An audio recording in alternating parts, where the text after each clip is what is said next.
us here tonight and Wednesday and Friday. We have got jam-packed shows every single day. I should say these 3 days.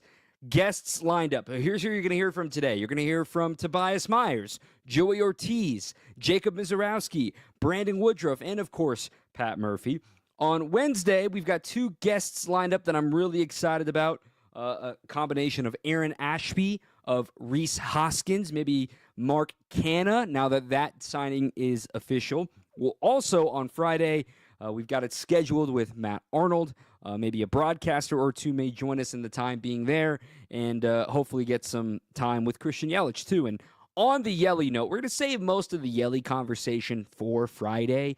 I know it's on the top of everybody's minds. Let me just calm the waters as quickly as possible here. He's a full participant. I watched him hit batting practice today. He gave me 2 thumbs up walking back to the clubhouse. He looks fine. He looks like a veteran getting ready for spring training once again, which is exactly the news you want to hear coming off of back surgery. And he told the media at the very start of camp, I expect to be ready for opening day. It is not on his board at all to say, I need a few more days. Something drastic would have to happen between now and opening day for him not to be available, which is great news. We'll spend more time with Yelly this on Friday. Like I said, today's a little more pitching-centric, and then we also have Joey Ortiz as well. We're also going to get into Brandon Woodruff. I think that's what I really want to get out of the way today. He'll throw one more time this week. We'll talk about his bullpens and his live sessions and what all that coming up after this next break. But let's start things off with the headlines from these first week and a half of spring training so far. Today, one of those headlines happened right at the start of today's game. Mark Canna has officially been signed to a minor league deal with an invitation to big league camp. Of course, Mark Canna was acquired in a trade 2 seasons ago to come to the Brewers. He really enjoyed his time here, really filled an important role where right-handed, off the bench, can play first, can play the outfield in a pinch. He can DH as well. Great pinch hitter, too. On-base guy. Maybe he doesn't have the power that you may expect at this point in his career.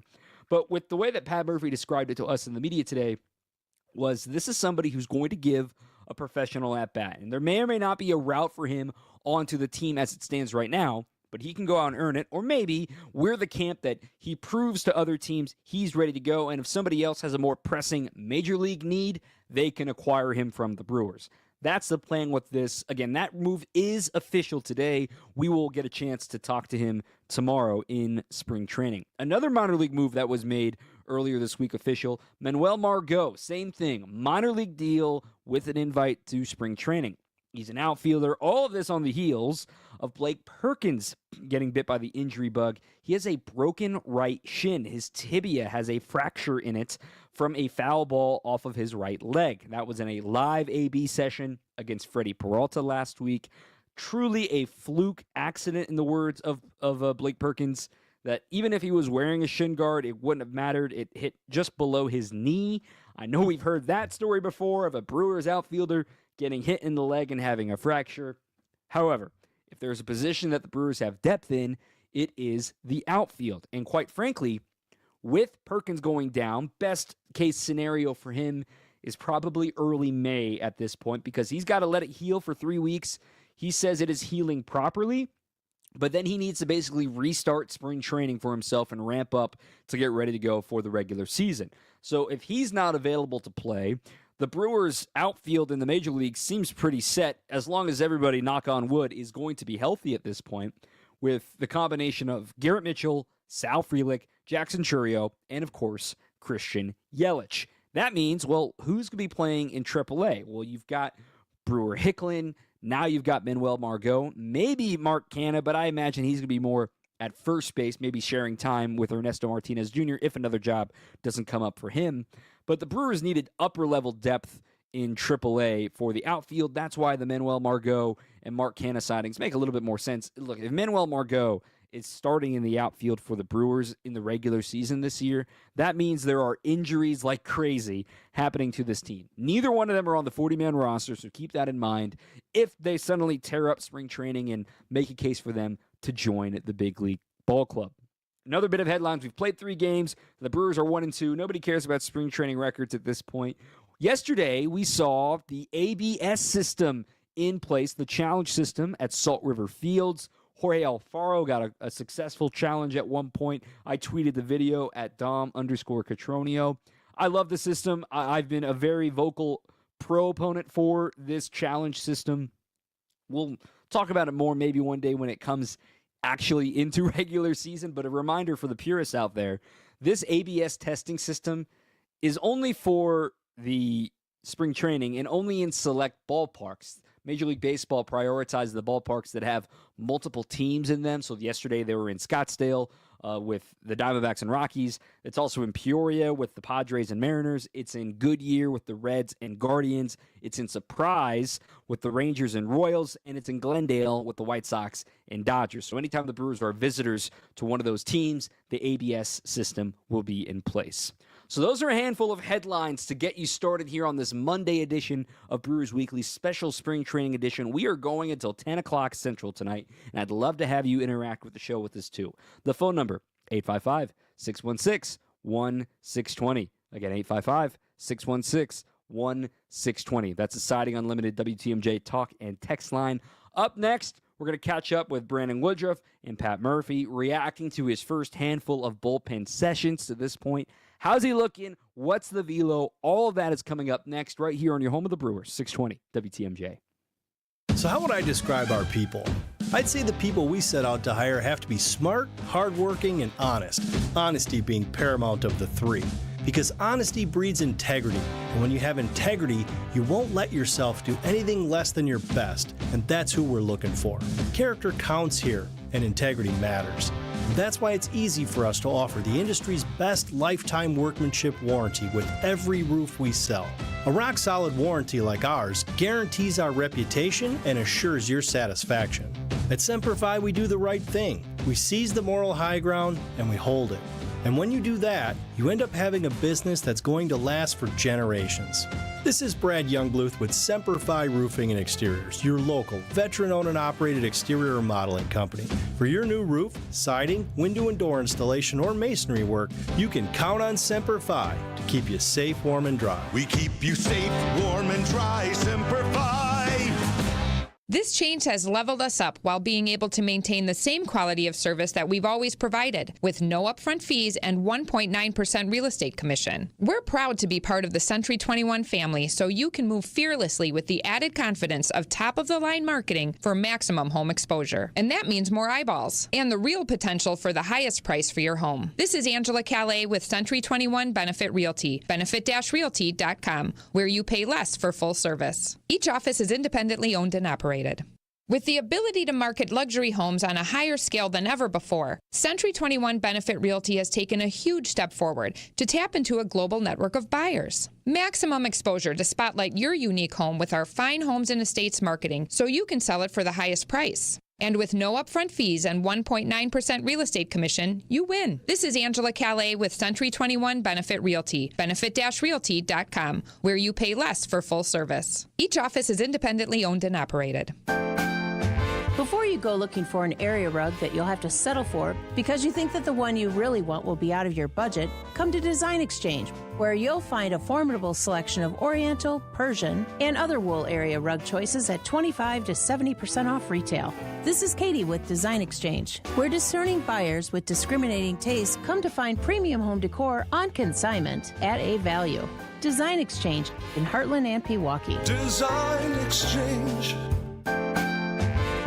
If you're trying to find really good, high-end, distinctive furniture, the kind they just don't make anymore, then come to Design Exchange. But you better get here quickly, because the best furniture we take in on consignment doesn't usually last long. It may be vintage, it may have once been out of your range, but now you'll find it's priced right. This is Katie with Design Exchange, where discerning buyers with discriminating tastes come to find premium home decor at a value. Design Exchange. It's Brewers Weekly on WTMJ. Okay, the first of many things to figure out for the Brewers this spring training is what the heck's going on with Brandon Woodruff. Hi, everybody. I'm Dominic Cotroneo. Thanks for joining us for the first of 3 shows this week live from spring training. Really looking forward to having some fun here on the air.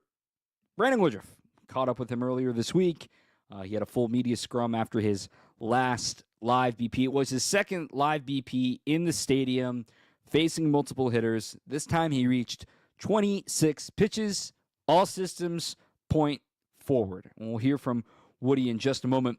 Here's what Pat Murphy had to say just about letting him get there and giving Woodruff every opportunity to become Brandon Woodruff once again. Woody's healed. Now it's the process of getting back into to his type of, ability to throw the baseball. You know what I mean? Like when you come back from a shoulder injury, it's a slow process. You know what I mean?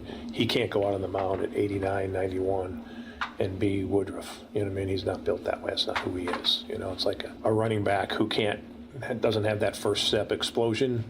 You're not going to give him the ball in the same situations. You know what I mean? So Woody's it's going to be a while, and we understand that. That's most shoulder injuries, but hopefully we get Brandon Woodruff back bigger and better later in the season.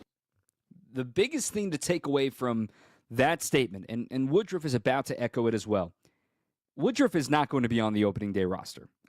This is very clear at this point. And we've been preparing for this. We've been hedging for this for the last couple of weeks of understanding. Let's just see how he's doing. Let's just see how his recovery is going.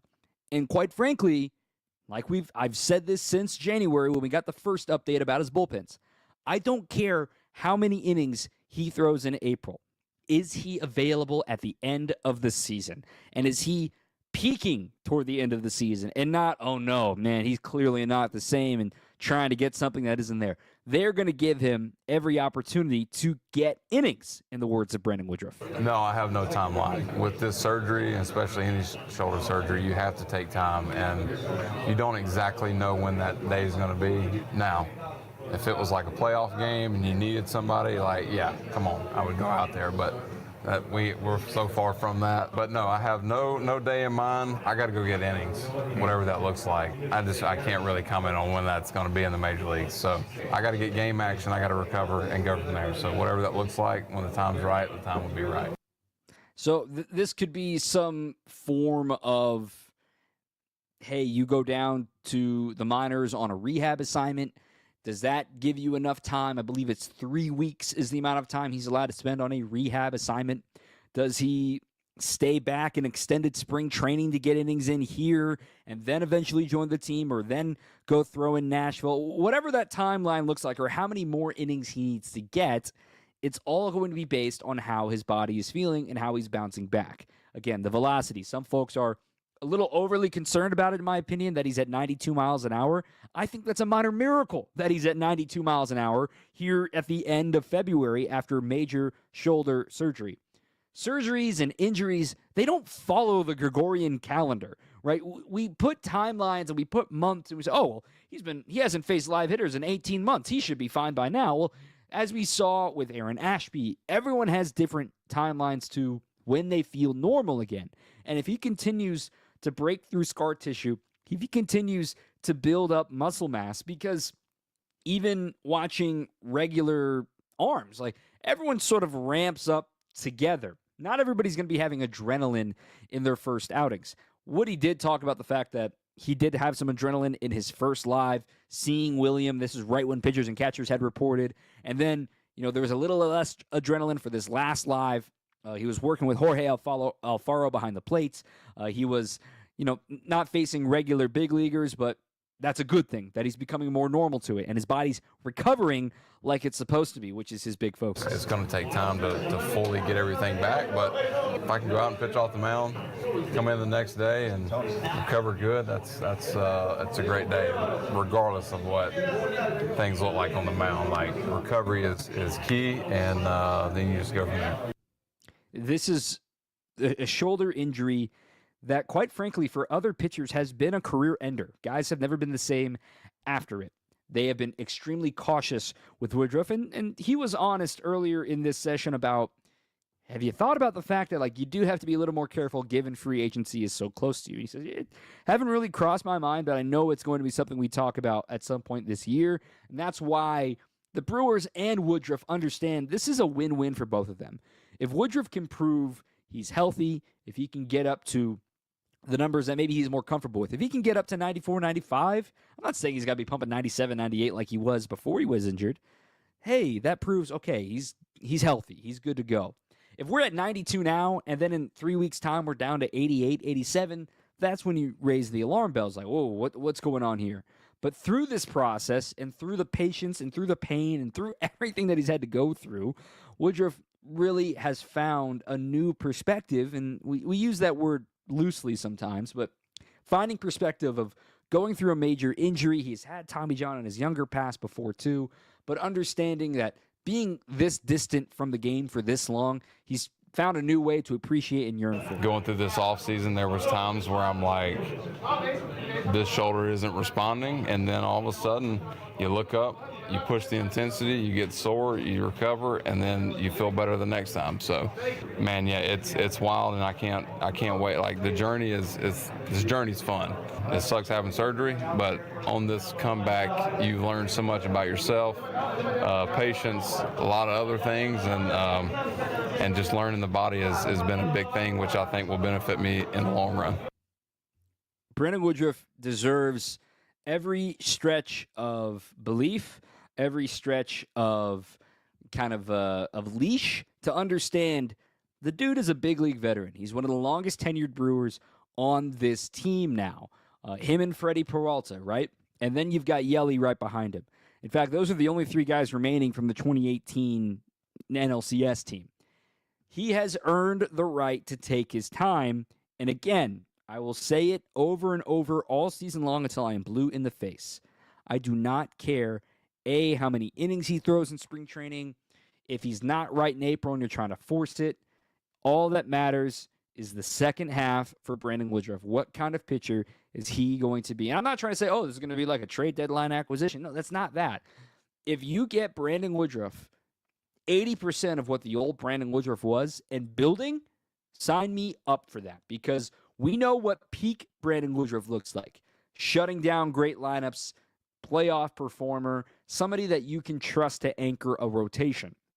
And if everyone around him grows with him too, when it comes to Nestor Cortez getting to pitch in front of a elite defense, if you get another great year out of Tobias Myers, if Freddie Peralta posts another 175 innings, maybe even more this season, you have got durability out of your starting staff, including a guy like perhaps Logan Henderson, perhaps a guy like Chad Patrick that can help give the depth that the Brewers needed every bit of last season to give Woodruff a little bit more time. So we're not going to talk about Woodruff much the next couple of days because that is the news. He's going to throw another live this week. The next step for him is an up-down, but still just doing live simulated game stuff on the backfields.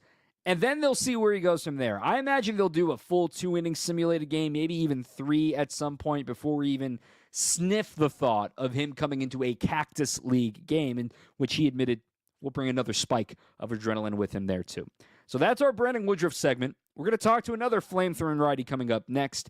Jacob Mizorowski, got a chance to catch up with him in the clubhouse yesterday. He is actually throwing in Tuesday's game in Goodyear against the Cleveland Guardians on Tuesday the 25th. So looking forward to hearing how he bounces back from that. I watched his live last week, and it looked really sharp. I'm not going to lie. I'm not going to overreact. I didn't see any velo ratings or anything like that, but his fastball command was there. And as you hear Miz talk about, it's all about command with him. So Jacob Mizorowski is coming up next. You're listening to Brewers Weekly 2-hour edition. We're going until 10 o'clock tonight right here on your home of the Brewers, 620 WTMJ. What we've found is that when you have workers who feel valued, you get better results. This is why good people and good culture should matter to anyone looking for an exterior remodeling company they can trust. It's going to be your experience and the end result that gives you peace of mind, because you'll know your work was done by people who care. We realized early on that if we were going to change the reputation of this industry for the better, that finding good workers that you could trust to do great work was going to be the key. We're attracting good people every day because we take care of our people. We want to make sure they feel important because they are.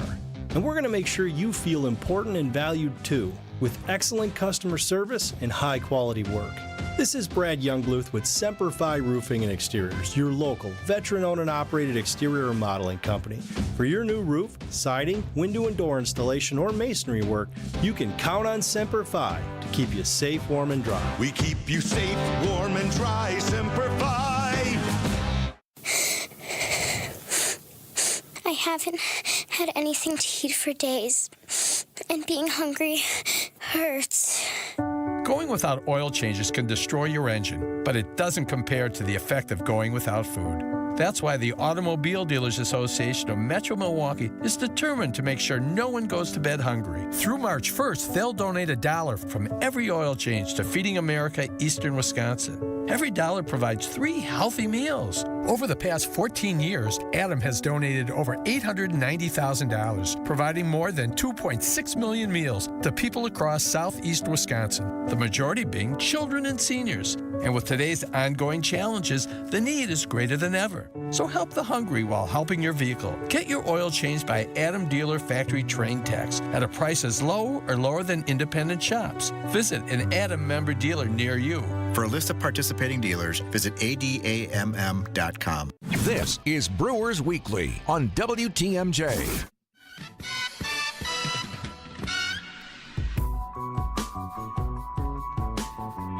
Jacob Mizarowski joins us here on Brewers Weekly. Miz, this is a camp that obviously there's maybe a spot, maybe there isn't a spot. There's always competition. How do you view this camp for yourself and what your goals are as far as hopefully making your big league debut at some point this year? I mean, yeah, it's like you got to understand, like, there is a spot, but at the same time, like, I'm still fighting against 5 other guys. So it's kind of, you got to understand, like, hey, if it comes, I'm going to AAA again. It is what it is, and you got to just keep grinding through it and understand that it's a part of the process and do your job. Take me back to last season from AA to AAA. What was clicking for you in Biloxi? And you got a handful of time in the bullpen as well up in AAA. So let's start in AA. What was working? What got you up to AAA? I think the biggest thing was just command. I finally understood it and started figuring it out. And I think it was one of those things that you kind of just rolled with. Stuff didn't change. You just got more consistent in the zone, and guys started missing still. So it worked. So, I mean, we hear that with you all the time, and I know you've heard it about command. If it was that easy, we'd have already figured it out right now. So explain to us, maybe the uneducated, of, yes, you throw 100, but you got to know where it's going. Yeah, I mean, of course, it's like anything, you got to know what it's going to do. So you kind of have to aim inside, outside, arm side, glove side, you know, depending on what pitch you're throwing. So it's one of those things that you kind of just got to understand what the ball's going to do out of your hand. And once you figure that out, kind of set, it kind of clicks. We're talking about a fastball that, you said it just a second ago, is missed in the zone. Like, you're able to trust it in the zone. Did that take time to realize you had a fastball that works like that you can sort of put it in the zone and guys will still miss it? Yeah, of course. I mean, you're in junior college and you see it, but I don't think I trusted it as much as I do now. So I think it was one of those things that just over time you start seeing swing and miss after swing and miss after swing and miss, and you start trusting, okay, I can do this. Like, it's something I can rely on and really use to my advantage. That's something that I thought of when I was watching your live yesterday. Is I wonder how many times you've been told to get into an athletic position or like field your position, or as far as your follow through. Is that accurate, or is there anything that you ever just kind of get sick of being asked of when it comes to your follow through? No, that's 100% correct. Junior college really drilled that one into my head. So it was one of those things that you kind of did to make coach happy, and now it's kind of just there, and I'm happy for it. It's one of those things that you don't really think about, but when it actually does come back to you, you're ready and can make a play. So now let's go to Nashville. Let's go to the transition that you had at the end of the year, kind of deloading yourself, trying to get some, bullpen outings and try a new role. How did you react to all of that with the Sounds? I think it was one of those things that you just know the process and just know that they have the best for you and roll with it. I mean, it was fun. Wouldn't change it. Had a lot of fun throwing in the bottom of the ninth, and so, it's always a kid's dream to close a game out, but yeah, it's exciting. We've seen this team do this with prospects like of your caliber.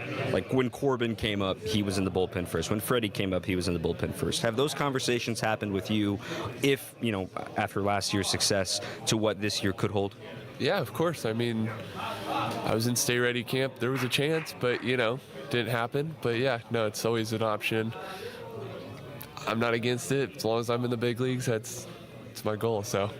When we look back, I remember talking to you last year about how a kid ends up at JUCO that throws as hard as you, and we talked about the draft and Oklahoma State and everything like that. When you look back at your journey now as you're in your second big league camp, are things getting, I don't want to say easier, but more comfortable, or just sort of understanding how this process is supposed to go? Yeah, definitely. I mean, you get a lot more friends. Like, I know 99% of the guys in this clubhouse, so it's a lot more just like, that's a friend, that's another friend, you know what I mean? So it feels comfy. And when it comes to that rotation that was in Nashville, you've seen them more than maybe guys like us in the media that have seen.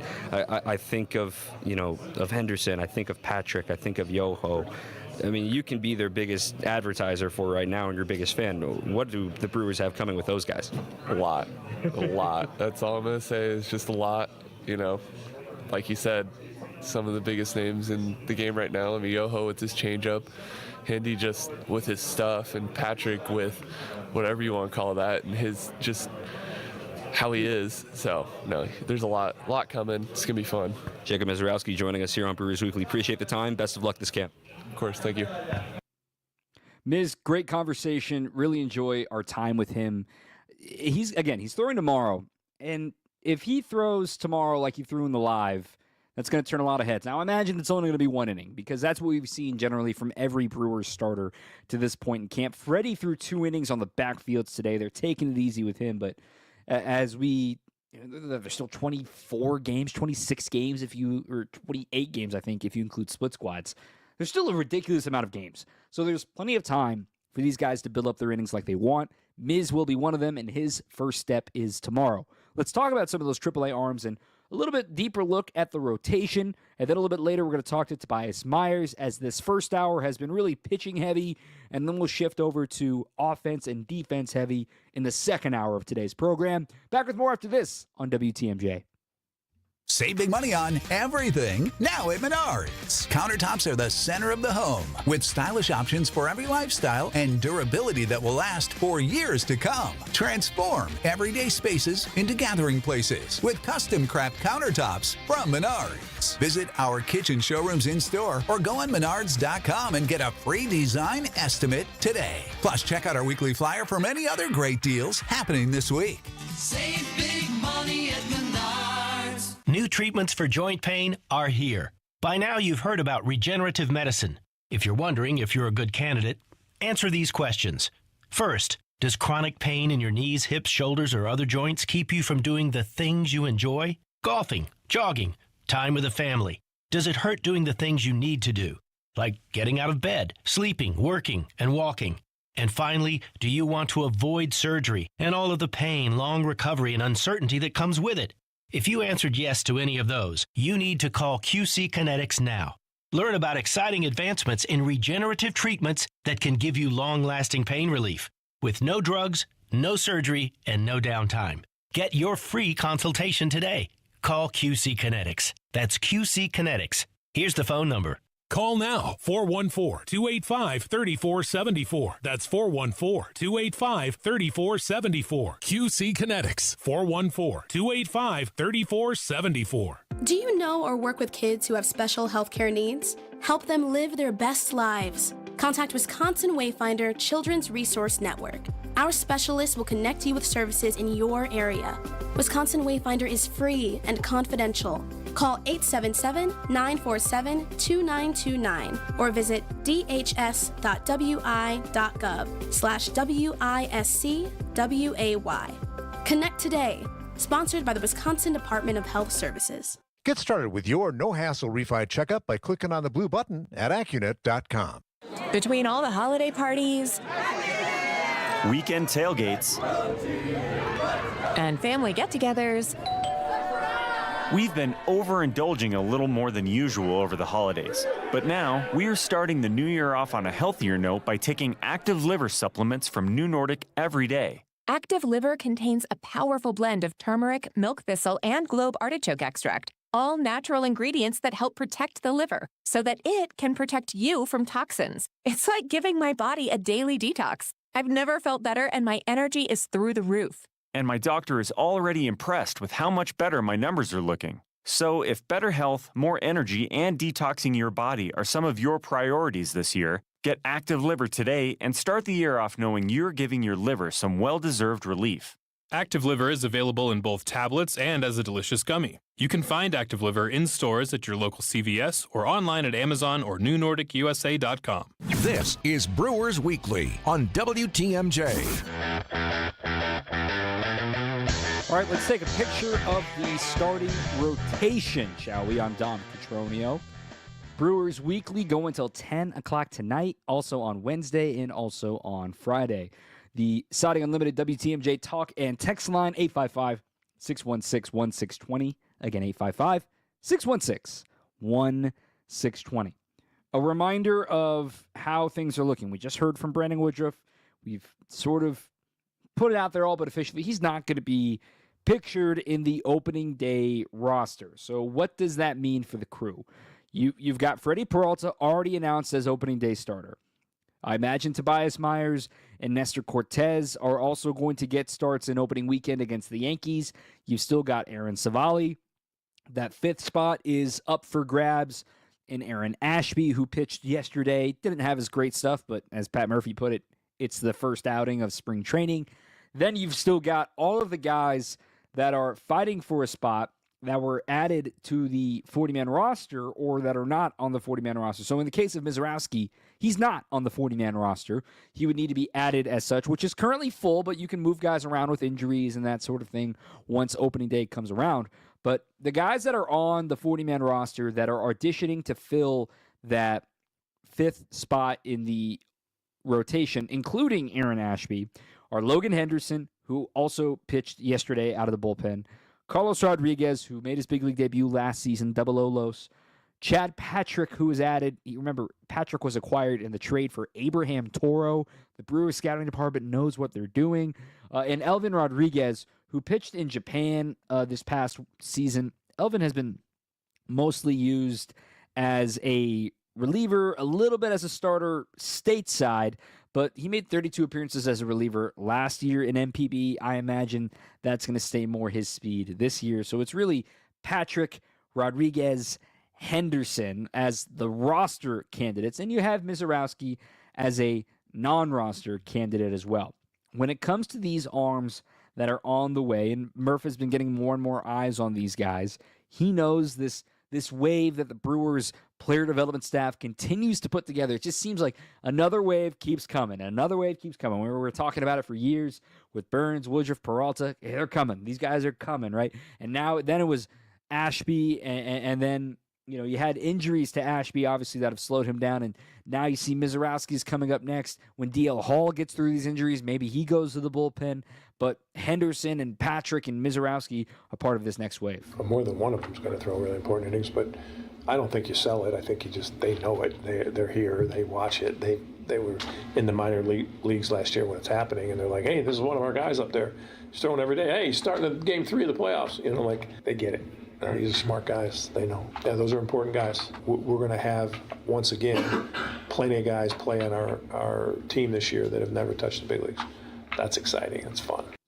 It's super exciting. And watching Chad Patrick's cutter in person today, I think it's a very effective pitch. It's one of his best graded pitches.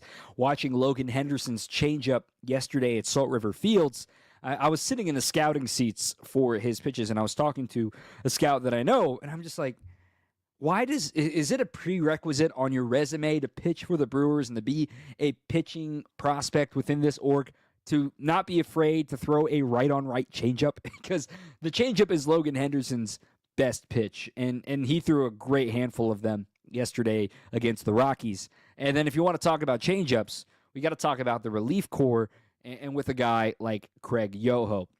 I'm going to save more of the bullpen talk for Wednesday's episode, maybe even a little bit later in this episode. But to remember about Craig Yoho is he is also on the 40-man not on the 40-man roster, beg your pardon. He would need to be added if he's going to make the team. And that's quite frankly one of the things working against him. Just like Abner Uribe having a suspension to serve also is working against him to make the team out of spring training. Whereas guys like Nick Mears and Yoel Payamps, who have no options remaining, they're going to get precedent to make the team out of spring training because, let's say in Yoel Payamps' case, if it isn't working out, they cut him and bring up one of these guys to add him to the 40-man roster. Thiago Vieira made this team out of spring training last year. With all due respect to Thiago, love talking to him. The main reason he made the team coming out of spring training is because he had no options remaining, and it was either sink or swim, and they ultimately moved on from him, which made room for a guy like Jared Koenig to have the stage and really pitch well down the stretch for the Crew. So keep that in mind as we try to figure out the formula of what the bullpen is going to look like. We're going to save that for another day.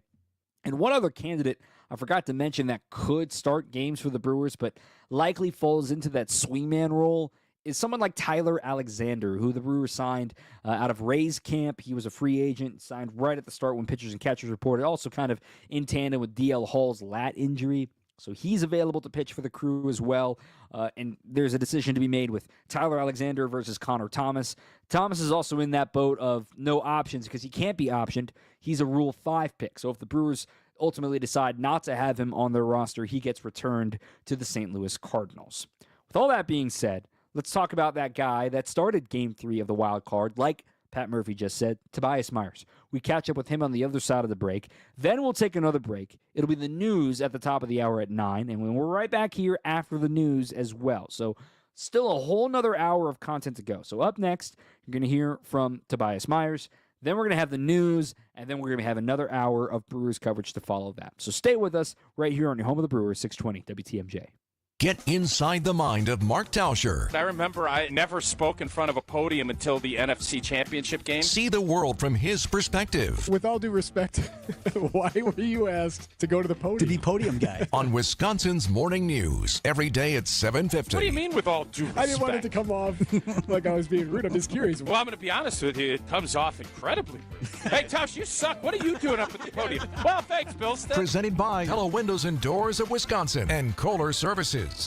This change has leveled us up while being able to maintain the same quality of service that we've always provided, with no upfront fees and 1.9% real estate commission. We're proud to be part of the Century 21 family, so you can move fearlessly with the added confidence of top-of-the-line marketing for maximum home exposure. And that means more eyeballs and the real potential for the highest price for your home. This is Angela Calais with Century 21 Benefit Realty, benefit-realty.com, where you pay less for full service. Each office is independently owned and operated. First off, our 1.9% commission structure helps get their foot in the door, and that's why agents like working here. But what they really like is having the strongest marketing tools available, with the resources to help them sell homes at the highest prices to satisfy their clients. Century 21 Benefit Realty offers what agents like most, and that's to help them be successful. If you really want to believe in the business model that you're representing, give me a call. I'm Angela Calais with Century 21 Benefit Realty. Call me, and let's talk about your future. Each office is independently owned and operated.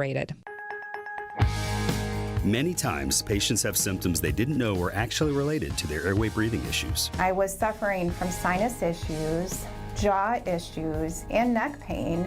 I guess I just kind of had my breaking point. Unfortunately, this is typical. But until you get to the root of your problem, it's going to just persist. Fortunately, Jody took action, and the results were typical as well. My quality of life is so different, but one of the first things that I noticed was my breathing.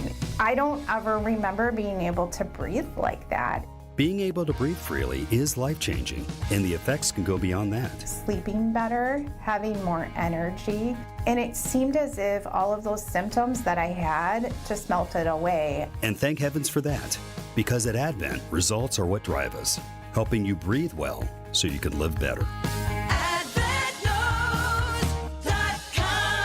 Results may vary. Most insurance accepted. This is Brewers Weekly on WTMJ.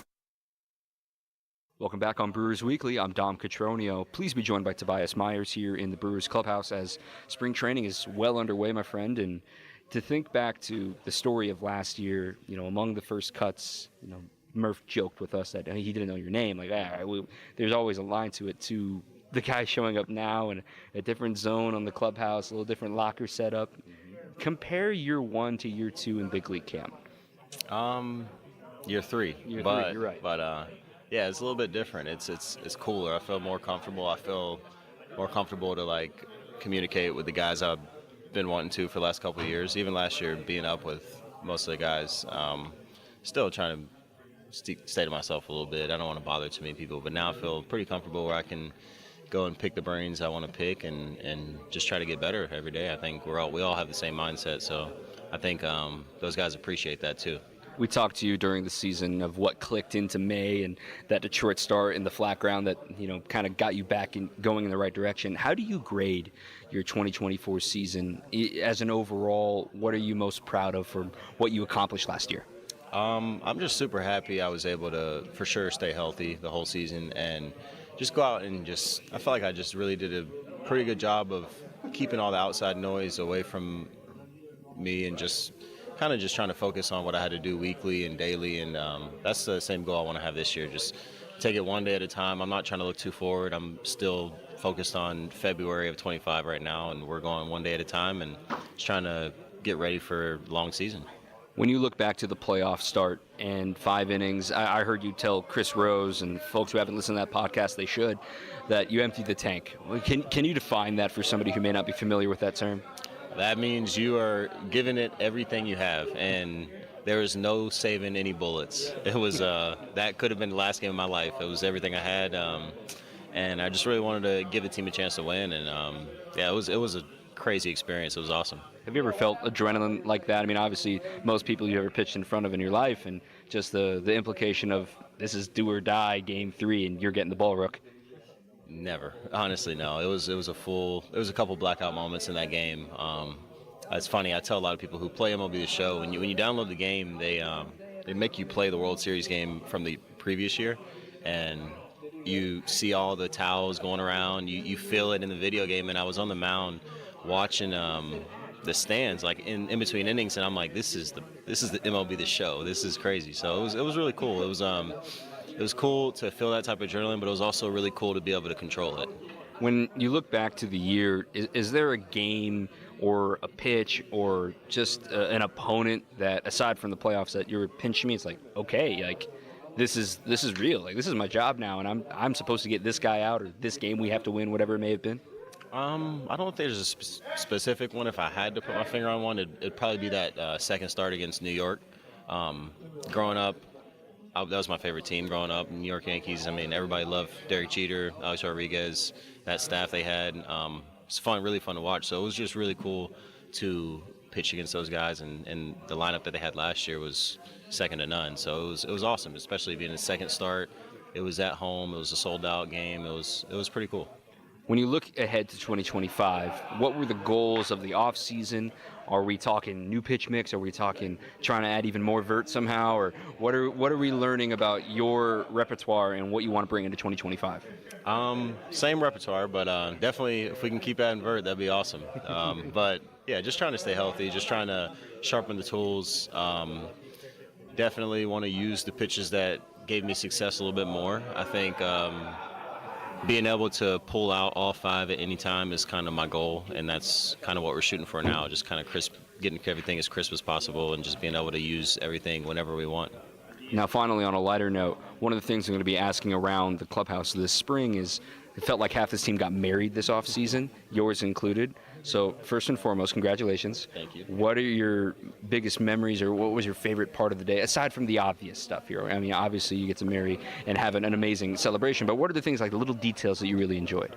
I think just stepping away at the end of the wedding, and kind of me and my wife stepping away and kind of looking around the room and realizing how many people came for us and how many people love us. And I got a lot of advice to do that. So being able to kind of consciously remember to do that was pretty cool. And just being able to see all of our loved ones in one room, and they all showed up for us. So it was pretty cool. Now, I do have to ask you about the tux color. I mean, was there debate? Was there thought? Was there input from your wife? How did we settle on this sweet kind of different look for the Tux? It was definitely the wife. She did her research. She watches her fair share of reality TV shows, so I'm not going to tell you what show she got it from, but she did get it from a TV show. She saw someone get married in that same exact color, so it was a Florida wedding as well. So it was pretty cool. I didn't really think too much about it until I seen all the pictures and all the comments, and I was like, I guess it was a pretty cool color. Fantastic. Tobias Myers, congratulations and best of luck into 2025. Thank you. I appreciate it. Back with more after this on WTMJ. On Wisconsin's Morning News, we profiled the average John or Jane Doe who had no idea when they got up one morning that they'd be saving a life, becoming everyday heroes. Ryan Lathrop, school bus driver, coming his way, a semi-truck in the other lane, and it's creeping over the center line. Tried to get around him, see if I couldn't avoid him, and he ended up going right down the side of my bus. I don't feel that I'm a hero. I did just doing my job. Everyday Hero, Thursdays at 6:40 on Wisconsin's Morning News, presented by Azura Memory Care and Assisted Living, transforming the culture of care. So how would I describe our people? I'd say the people we set out to hire have to be smart, hardworking, and honest. Honesty being paramount of the three. Because honesty breeds integrity. And when you have integrity, you won't let yourself do anything less than your best. And that's who we're looking for. Character counts here, and integrity matters. And that's why it's easy for us to offer the industry's best lifetime workmanship warranty with every roof we sell. A rock-solid warranty like ours guarantees our reputation and assures your satisfaction. At Semper Fi, we do the right thing. We seize the moral high ground and we hold it. And when you do that, you end up having a business that's going to last for generations. This is Brad Youngbluth with Semper Fi Roofing and Exteriors, your local, veteran-owned and operated exterior remodeling company. For your new roof, siding, window and door installation, or masonry work, you can count on Semper Fi to keep you safe, warm, and dry. We keep you safe, warm, and dry. Semper Fi. Steve Scafidi is your guide through the world of politics. Stephanie Hauser, WIAA Executive Director. The federal government has sort of instituted a policy related to transgender and, students and sports. You have sort of clarified your policy. Can you lay it out for everybody who's listening what that policy does? On the Political Power Hour. The board did take a vote yesterday to come into compliance, and they replaced our old policy with a revised policy. Weekday mornings from 9 to 10 on WTMJ. Get inside the mind of Mark Tauscher. I remember I never spoke in front of a podium until the NFC Championship game. See the world from his perspective. With all due respect, why were you asked to go to the podium? To be podium guy. On Wisconsin's Morning News, every day at 7:50. What do you mean with all due respect? I didn't want it to come off like I was being rude. I'm just curious. Well, I'm going to be honest with you. It comes off incredibly. Hey, Tausch, you suck. What are you doing up at the podium? Well, thanks, Bill. Presented by Hello Windows and Doors of Wisconsin and Kohler Services. WTMJ, W277CV, and WKTI HD2 Milwaukee. From the Annex Wealth Management Studios, this is News Radio WTMJ, a Good Karma brand station. Stay up to date with your trusted and relevant source in news, sports, traffic, and weather. We are Wisconsin's radio station. News Radio 620, WTMJ, Milwaukee. At 9 o'clock, it's 45 degrees. Tonight, isolated showers, patchy fog, a low of 35. Tuesday, partly cloudy with a high of 48. From the WTMJ Breaking News Center, I'm Jessica Gatso. A smoke incident on a Delta flight out of Atlanta today. The FAA says they are investigating and trying to figure out where it came from. ABC's Gio Benitez. Smoke in the cabin. The 25-year-old Boeing 717 bound for Columbia, South Carolina, with 99 passengers and crew on board. But just minutes into the flight, the cabin filling with that thick haze. Delta saying the flight crew followed procedures, making an emergency landing. Passengers seen going down slides and standing on one of the wings. We kept saying, well, how are we going to get down? And we had to go back in the plane, enduring more smoke, and then go to the other exit. Atlanta Fire Rescue helping to evacuate the plane. As cleanup continues following the devastating wildfires in Southern California, the head of the LA Fire Department has been given a pink slip. 6 weeks after the most destructive wildfire in LA history, Mayor Karen Bass ousting the city's fire chief Kristen Crowley late last week amid a public rift over wildfire preparations. At least 29 people have died from the Palisades and Eaton fires that are now fully contained. Crowley was named fire chief in 2022 and grew up in Green Bay, attending Notre Dame Academy. Crowley was the first woman to be named chief of the LA Fire Department in its nearly 140-year history. Adam Roberts, WTMJ News. The NFL Draft is 2 months away, and the city is preparing for roughly 300,000 visitors. And that means an opportunity for the city to shine. Nick Meisner is the VP of Communications for Discover Green Bay. We know that there's going to be a lot of people coming up, and it's our time to put Green Bay in the national spotlight and really the entire state of Wisconsin in the national spotlight. The main portion of the event is expected to take place at Lambeau Field in Titletown. It is a massive, absolutely massive stage that'll be built right in front of the Rush Expo on Oneida Street. The draft is free to attend with registration through the NFL's OnePass app. Greg Matzik, WTMJ News. The 3-day event begins April 24th. Sports, traffic, and weather are next. Outdoor Living Unlimited news time is 9:02. Hi, folks. This is Hank Albert, owner of BBC Lighting. At BBC, we sell all the top brands of lights and ceiling fans, such as Visual Comfort, Tech, Schoenbeck Crystal, and hundreds more. We get every brand, and our prices are the lowest. I guarantee it. In our award-winning showroom, you'll also find factory closeouts with lights and fans priced well below their original cost. If it's lampshades or repairs you need, we do all that too. There's something for everyone at BBC, including fun for the kids and our famous free popcorn. We're open Monday through Friday, 9 to 5, Saturday, 10 to 4, and located at 20th and St. Paul Avenue, across from Sobelman's, near the Potawatomi Casino. Stay safe and healthy, my friends. If you're living with joint pain in your shoulders, hips, elbows, and knees, and you have Medicare or Medicaid insurance, coming to Rejuvenex to solve your pain problems is something you should strongly consider. First off, because our FDA-approved pain treatments have been shown in many cases to be highly effective at reducing inflammation and substantially alleviating pain. Secondly, Medicare and Medicaid cover Rejuvenex treatments, so your cost could be nothing, or next to nothing at all. Chronic pain will only worsen with age. This leads to a far more compromised lifestyle, depression, and soon they start talking surgery. And then what? You have to get in front of arthritis and chronic pain, because the sooner you do, by letting us begin to calm those pain points, the better. I'm Rejuvenex founder Richard Salinas, and we can alleviate your pain so you can rejuvenate your life.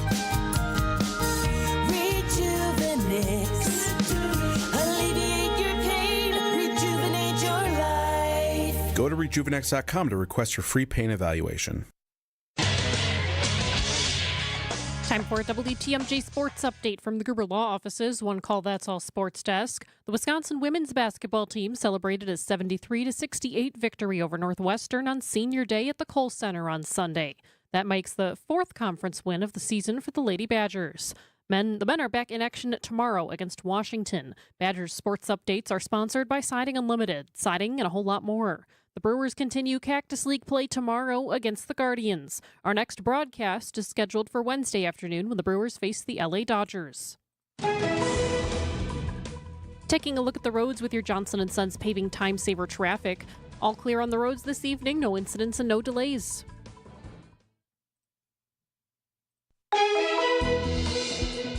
And taking a look at the WTMJ forecast, tonight isolated showers, mild and patchy fog, a low of 35. Tuesday, partly cloudy, a high of 48. On Wednesday, scattered rain or wintry mix, breezy, a high of 47. Thursday, a chance for light mix, breezy, a high of 43. On Friday, partly cloudy and breezy with a chance for light snow, a high of 46. On Saturday, partly cloudy skies, breezy with a high of 36. Right now in Milwaukee, it's 45 degrees. I'm Jessica Gatso, Outdoor Living Unlimited, WTMJ News Time, 9:06.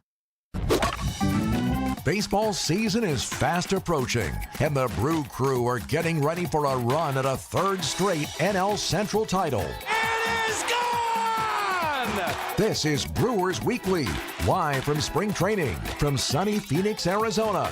Here's your host, Dominic Cotroneo. Hello again, Re-Rack It. We got hour number 2 going till 10 o'clock tonight here on WTMJ. The Saudi Unlimited WTMJ talk and text line, again, 855-616-1620. Again, 855-616-1620. We're going to shift this second hour into more of an offense, into thoughts of what we've seen early in camp. Of course, the infield battles. What have we learned? What is there to figure out? So let's just start with the 10,000-foot view of who's in play, who are the candidates, what are we going to be looking for the next month. And I thought today's lineup was, quite frankly, a leading candidate for what we could see on opening day. Here's what we know. First base candidates, Rhys Hoskins and Tyler Black, in the words of Pat Murphy. They expect Black to get the vast majority of his reps at first base. Third base is not going to be in the cards for him as it stands right now in 2025. And in case you're wondering about Tyler Black, why hasn't he played in the game yet? He's dealing with some back tightness. According to the Brewers and according to Tyler, nothing to be alarmed about. He was moving around again today. They expect him in the lineup by the end of the week, maybe even tomorrow or Wednesday.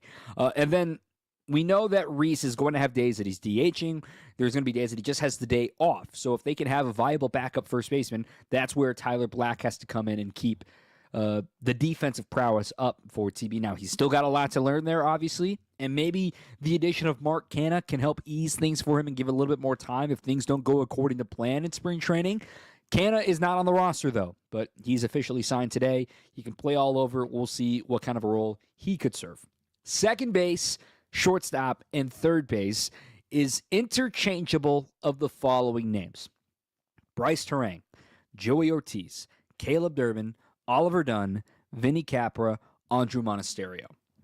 From what we saw today and what we've seen so far in spring training, the Brewers have not been committal of, are they going to keep Bryce at second, or are they going to move him to short? Are they going to keep Joey at third, or are they going to move him to short?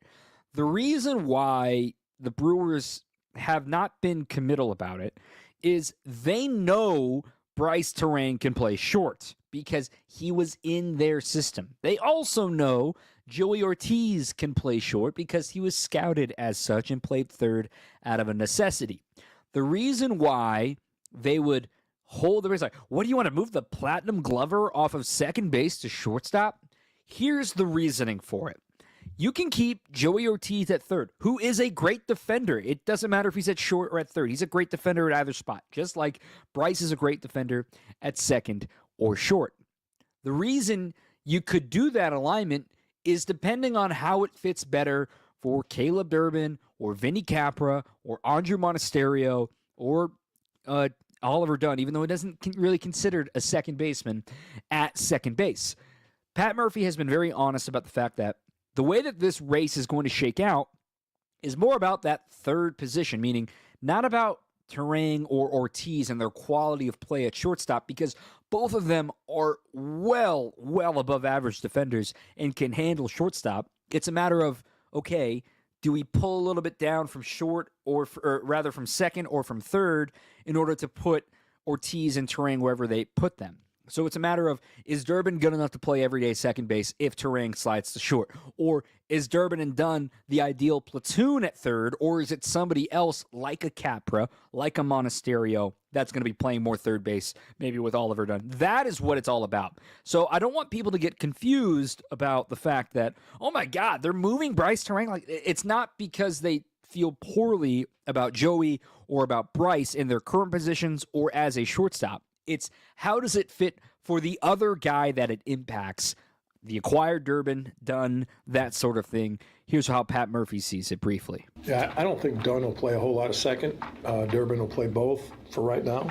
Durbin is hands, feet, experience. Dunn is, one of our most talented players, period. He's got a chance to be a great defender at third or even first. And even first, that's another piece of this puzzle for Oliver Dunn.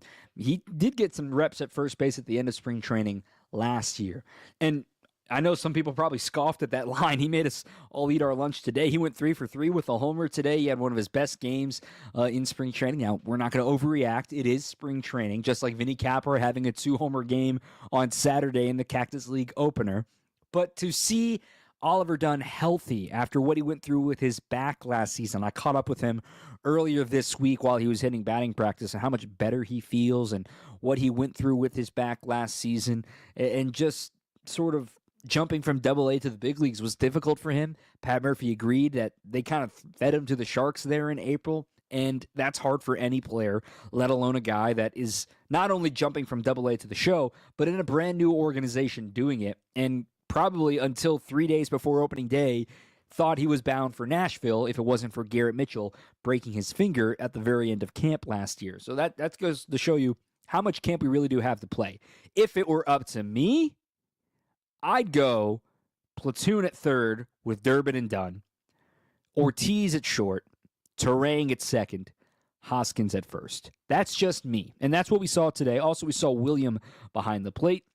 The outfield would be some combination of Churio, Mitchell, and Frelick, and I imagine Yelly will be DHing at the start of the season.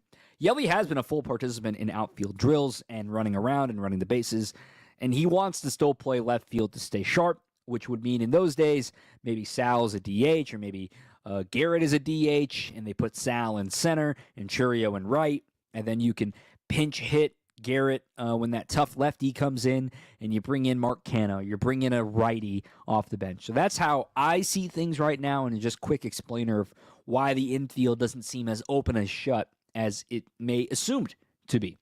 Up next, we're going to talk to one of those candidates, Joey Ortiz. We're going to talk about his season last year, another guy that got married in the offseason too, and just overall how confident he feels wherever they put him. A very coy and honest conversation with Joey. That's coming up next. Hour number 2 continues after this on 620 WTMJ. Save on the best quality furniture and mattresses during the President's Day sale at Ken Michaels Furniture. With major discounts from our premier suppliers, you will save big bucks on top brands like Bradenton Young, made in the foothills of the Great Smoky Mountains. Bradenton Young is known for its fine quality leather upholstery. Yours brings you modern Scandinavian design recliners and sofas, ergonomically engineered for more hip and back support. Norwalk, with American roots that go back over 100 years, specializes in making furniture just for you. Choose the piece, style, fabric, or leather you want, and in just 35 days, we'll deliver your new sofa, chair, or sectional. In-stock or special orders are all sale priced. Need a little help putting it all together? At Ken Michaels Furniture, our design staff is ready to help you with your purchases, and it's free. Stop in today and save now during the President's Day sale at Ken Michaels Furniture in Brookfield, Greenfield, or downtown Milwaukee. Get your rock-solid guaranteed pre-approval to buy at accunet.com. I don't have to tell you that a lot of dust and other junk collects in your ductwork. And it doesn't just sit there. It's blowing around in your home. And that jeopardizes your home health. The commercial industrial duct cleaning system we use at Quality darn near sucked the shirt right off our tech the first time he used it. Believe me, not everybody has this powerful of a system. It's unlike any other. At Quality, you get the best duct cleaning, period. So call Quality first for your duct cleaning needs. For the signature service you deserve.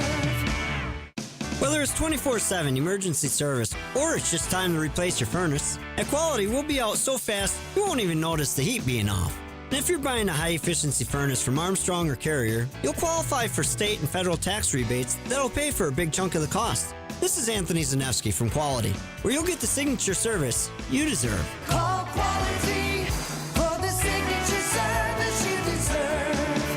Call Quality. Heating, cooling, plumbing, and electric.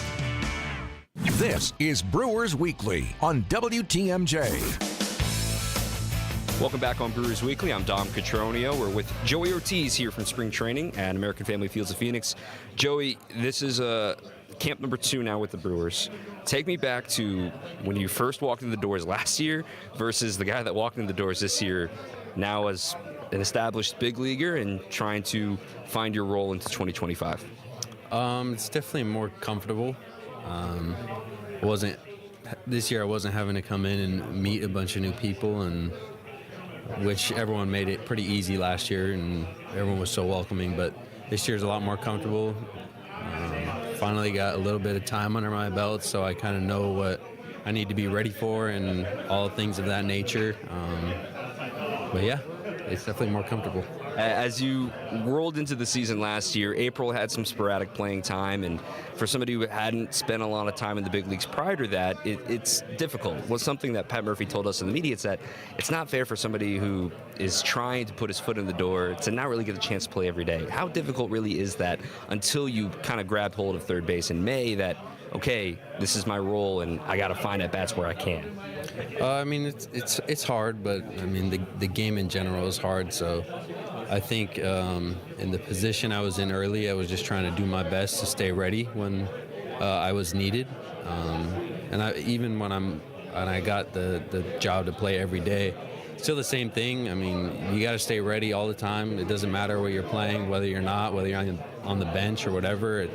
I think the more locked in you can stay, the better your career is going to be if, they need you off the bench or anything like that. Offensively, how do you assess your year last year? It kind of felt the tale of two halves. What did you see from last season? I agree with the tale of two halves. I mean, the first half I felt really good. The second half I kind of sputtered out and wasn't happy at all with the way I was hitting. But I think getting that first kind of year under my belt now, you kind of understand how to deal with the failures and things of that nature. So just go from there. When you were locked in, May and June is what I think of for you. What are the things that you pull from that you try to think that say, hey, this is something I can do every day, or this is something that is who I am? It isn't like a flash in the pan. What are the things that you draw from those best months of your season? Just enjoy them, really. I mean, the game is so up and down. You fail a lot, and I've actually heard Yelly say a lot, when you're playing well, enjoy it, because you never know when you're going to go in a slump and do all this stuff like normal baseball players do. But yeah, I just try and enjoy it, and then when you're not playing well, do the best you can to do your work, get your work in, and put yourself in a good position to play well. One of the things that we'll be monitoring all camp long is who's going to be playing short, who's going to be playing third. Obviously, you and Bryce have a great relationship, and he's the Platinum Glover at second base. There's a lot that goes into all of this decision. How would you describe yourself as a shortstop, knowing that's a position you arguably have the most experience in before you joined the Brewers? Yeah, I mean, I'm ready to play any position. It really doesn't matter whether it's third, short, second. Wherever they set me, I'm going to give it my best, and I'm sure Bryce is the same way. If they put him anywhere other than second, I'm sure he's going to give it his best. And we're both ready to play wherever they need us. How much pride do you take in the whole team's defense? Obviously, you're known as a great defender, but as you arrived and you heard about the Brewers' defense being such a calling card for them and seeing what they were able to produce last season and being a part of that. Yeah, I mean, you come in, you see how good everyone is defensively and how important it is in the game. I mean, the better defense you play, the more games you're going to win, I feel like. So I feel like everyone really took pride in their defense, made sure that they were at their best, and it pushed me to be my best, which is good. Yeah, I mean, we take a lot of focus in it, which is good for the pitching, and defense wins ball games. On a lighter note, you finally got that first home run ball, and one of the jokes was Connor Dawson had to shave into a mustache. And I know you're still rocking the mustache here in spring training. Can you give us any further backstory on, A, your facial hair and what you do with it all the time, and B, how satisfying it was to win that bet with Dawson? Yeah, my facial hair is going to change a million times throughout the year. I get so bored with one set of facial hair after a week that I just try and do something new. As far as the bet goes with Dawson, I think one of these days throughout the season, he said if I hit a home run that day, he'd do a mustache. Ended up hitting a home run. He did the mustache. He hated it because he's a beard guy, so we might have to do that again sometime this year. Now let's stay on the lighter note here. One of the things that I'm going to be asking around the clubhouse is one of the jokes of this young team is felt like half the team got married this past offseason, yours included. So take me back to your wedding. What was the best thing about your wedding day that you were going to remember forever? That it was small, intimate. We had only family there, only immediate family, which was great. It wasn't expensive. I know some people feel they need to have big, extravagant weddings. Luckily, my wife and I agreed that we didn't. It was more just about the people we had there with us, and obviously us getting married and having that time together, which was great. Yeah. Best thing about your wedding, as not as far as like the family part of it, but something that was at the wedding, some sort of feature you did, something that you guys felt like, whoa, that was something really cool. Probably the place we went to for dinner.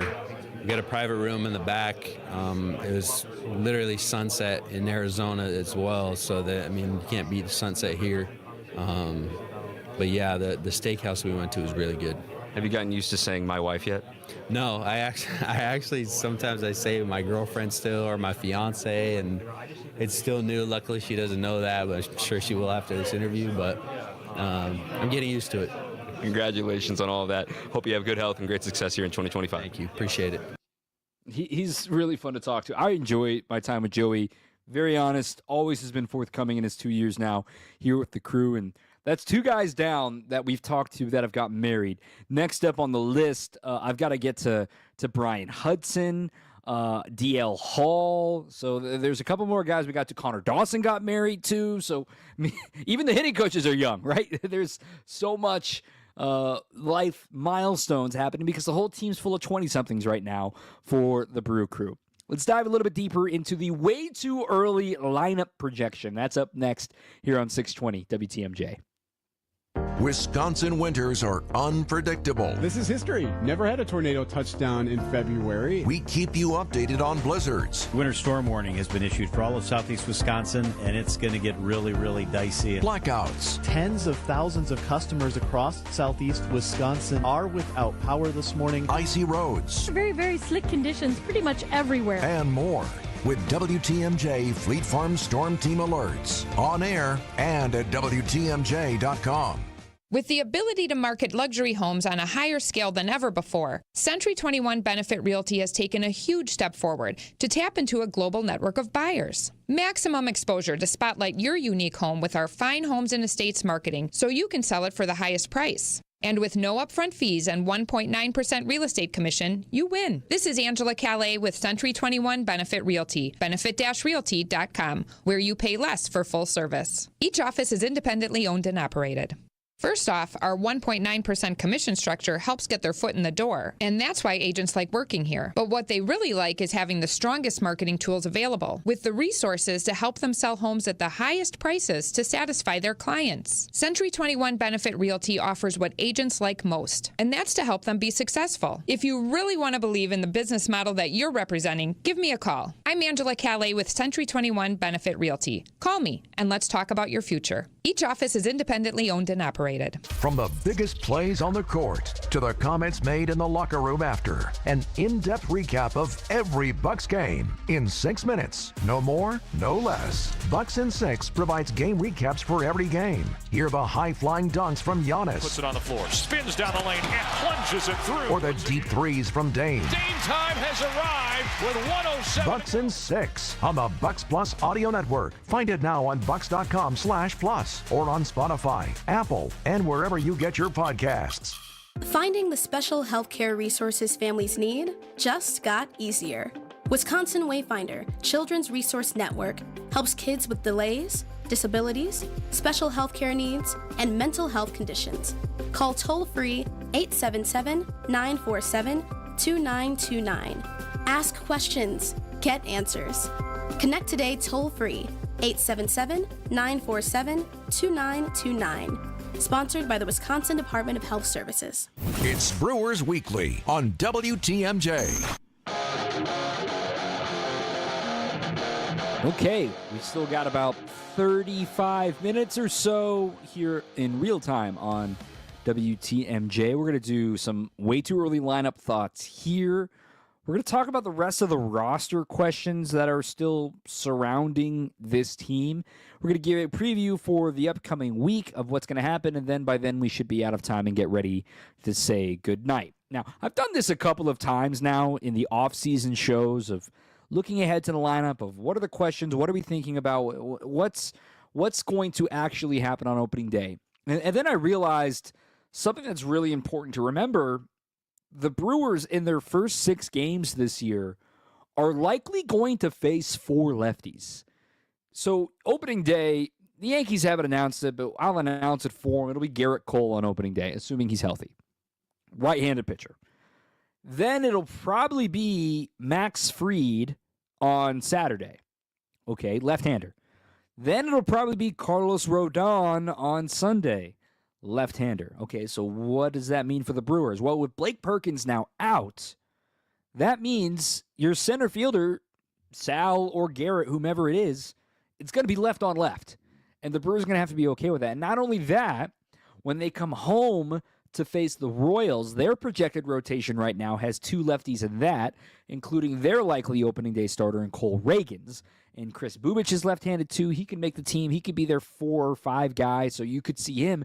There's a scenario where the Brewers see 4 out of 5 lefties in a row, right? The 2 against the Yankees, then maybe a lefty in Bubich, a righty, and then a lefty in Reagans. I mean, they have to be ready for the left-on-left stuff. And I know I talked about that a couple of shows ago here on Brewers Weekly, but we talked about it all last spring training, how much Sal and Garrett were getting left-on-left looks. Now, ultimately, Garrett got hurt, and it made Sal a prerequisite to get back into the outfield. And having Blake Perkins as a switch hitter was super helpful, but, well, for at least the first month of the season, Perkins is not going to be in this picture.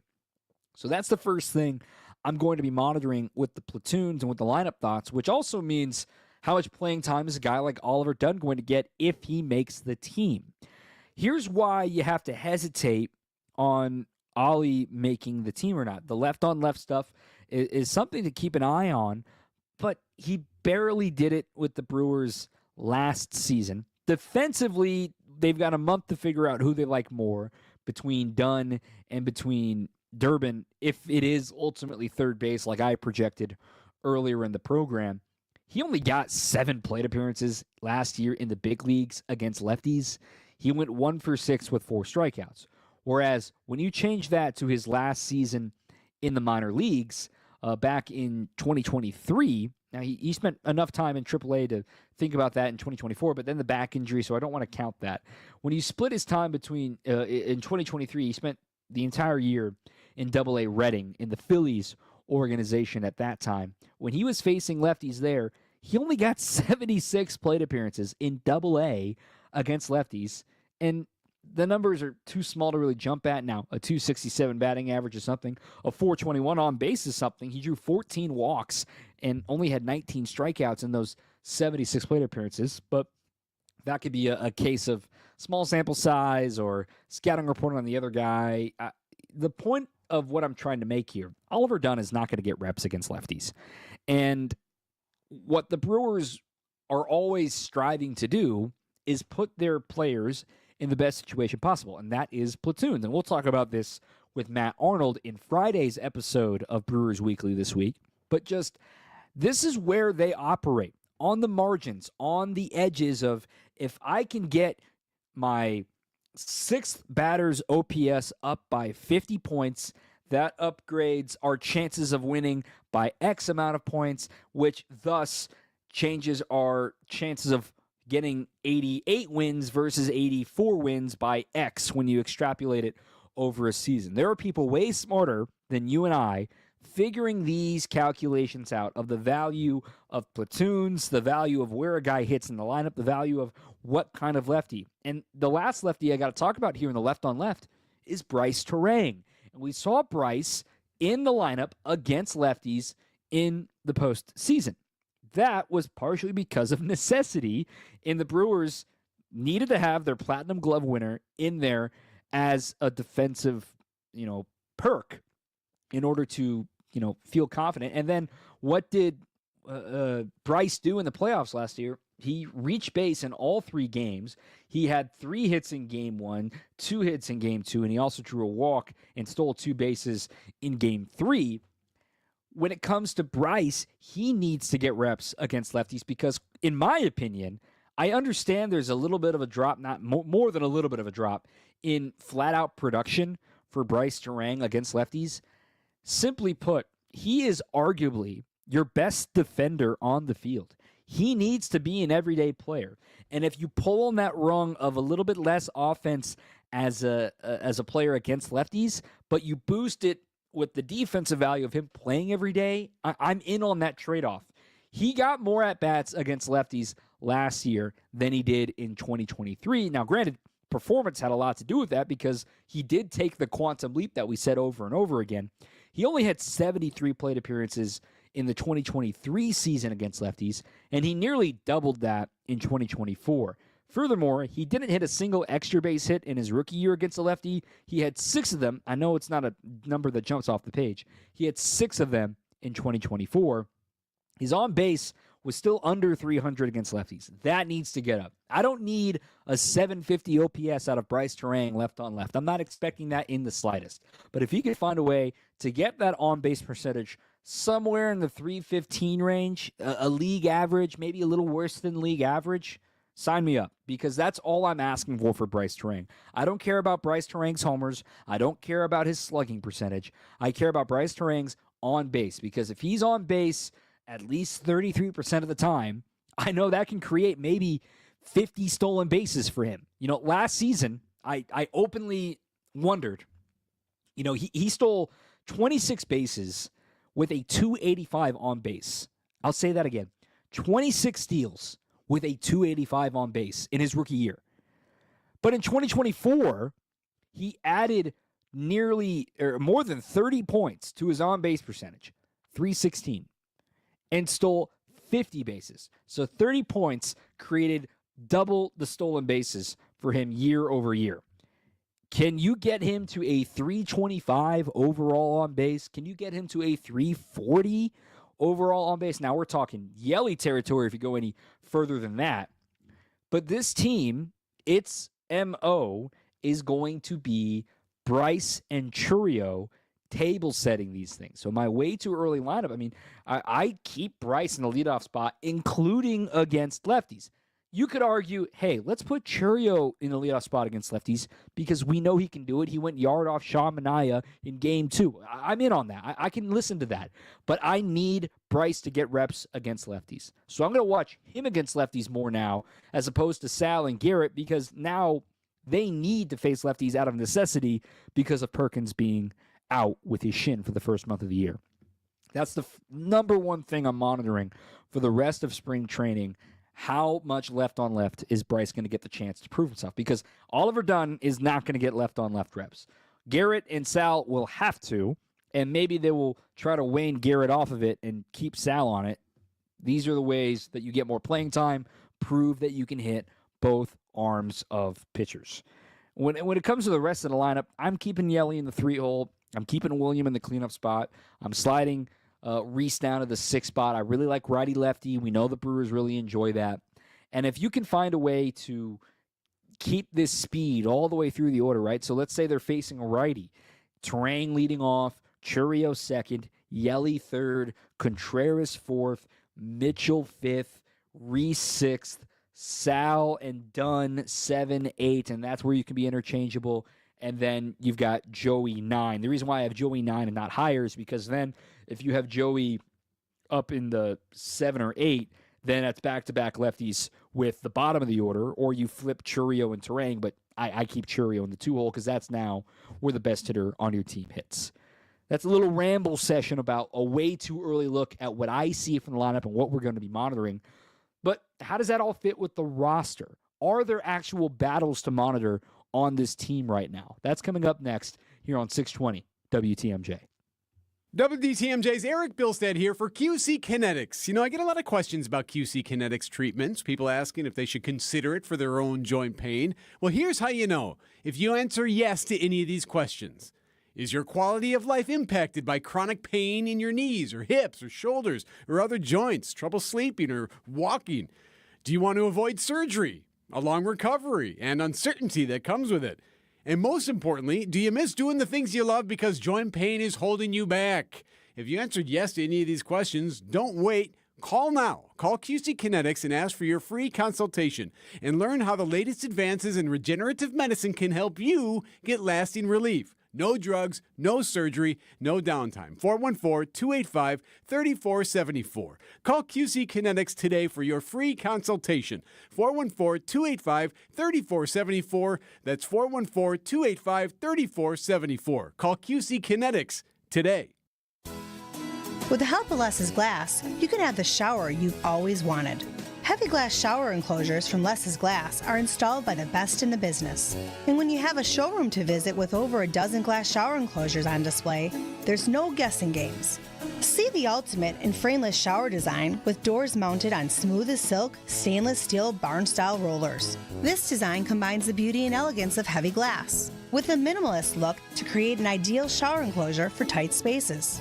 Premium shower doors and custom-designed all-glass enclosures. When you work with Less's Glass, you're working with a company that really can do it all. This is Stacy Sinks with Less's Glass Service. If it's a new glass shower door, fogged or broken insulated glass replacement, or affordable glass and mirror home decor that you've been looking for, you just can't pass on Less's Glass. Less's Glass Service, serving all of southeastern Wisconsin. Find us at lessglassservice.com. This is Brewers Weekly on WTMJ. Going to the top of the hour. Still going. Still talking Brewers baseball. We'll do it again on Wednesday, and we'll do it again on Friday. I'm Dom Cotroneo. You can listen on podcast form as well. Brewers All Access is the name of the feed. If you don't catch all of the live show here on the radio, on YouTube, online, wherever you can find us. Let's talk about the roster a little bit, how it's currently constructed, and what are the things to keep in mind, specifically with the position players, as to who's going to make the team on opening day. And a reminder, the opening day roster and lineup always look very, very different by the end of the season than they do on the start of the season. In fact, let me just read you the batting order. Game 1 last season against the Mets. Mind you, facing a lefty in Jose Quintana. Jackson Chourio became one of the youngest players ever to lead off opening day as a 19-year-old, making his major league debut. They went Chourio 1, Contreras 2, Yelich 3, who also homered in that game off Quintana. Hoskins cleanup, Adames 5th, Perkins started, batting 6th in center. Joey Ortiz started at second base, hitting 7th. Right, Terang didn't even start opening day because of the fears of left on left, which is what we just spent the whole last segment talking about. Gary Sanchez hit 8th as a DH, and then Andrew Monasterio got the start at third base because of the lefty, batting 9th. Okay, it's going to change so much between now and the end of the season. The Brewers, in total, they used so many different batting orders. 162 games. They had a different batting order in 140 games. I'm going to say that again. 162 total games in a season, right? They only had repeated lineups in 22 of those games. The most common lineup was the one that we kind of just reiterated in some fashion. Terang leading off, Contreras hitting second, Yelich hitting third, Adames hitting fourth, Bauers 5th, Ortiz 6th, Frelick 7th, Chourio 8th, Perkins 9th. That was the most common lineup used by the Brewers last season, and it was only used in 5 games. So much is going to change. And one of the things that we have to remember about the Brewers on opening day this year is, how is the bench going to shake out? You can already lock in a spot for Eric Haas. Your backup catcher locked in, and they're going to carry 2 catchers. I don't think this is going to be like last year where Gary was half catcher, half hitter. They're going to give William more days off, I imagine, this year as a DH. We actually had a great conversation today with William Contreras. Anna McCalvey just had the write-up on MLB.com about William's insane work ethic. Really highly recommend you read that. Really fun conversation with William on that regard. But sidetracked. On the bench, 4 spots available. Lock in Eric Haas as one of them. I think it's almost a lock. I don't want to lock it yet, but I think it's very likely Caleb Durbin makes this team. The only reason he wouldn't, remember, he has all 3 option years remaining, is if Vinny Capra continues to have a great spring. Now, we're not overreacting to just one game, but the other thing that's working in Vinny's favor is the fact that he has no options remaining. Why would that work in his favor? Well, are they going to have him play all spring and then cut him at the end, a la they did Eric Haas last season? I don't know. There's a reason they kept Vinny Capra on the roster all offseason long. They believe in him, and hitting 2 home runs on Saturday certainly helps that cause. And also, Vinny can play short. He's not Bryce, he's not Joey, but he's your break glass in case of emergency ability to play shortstop.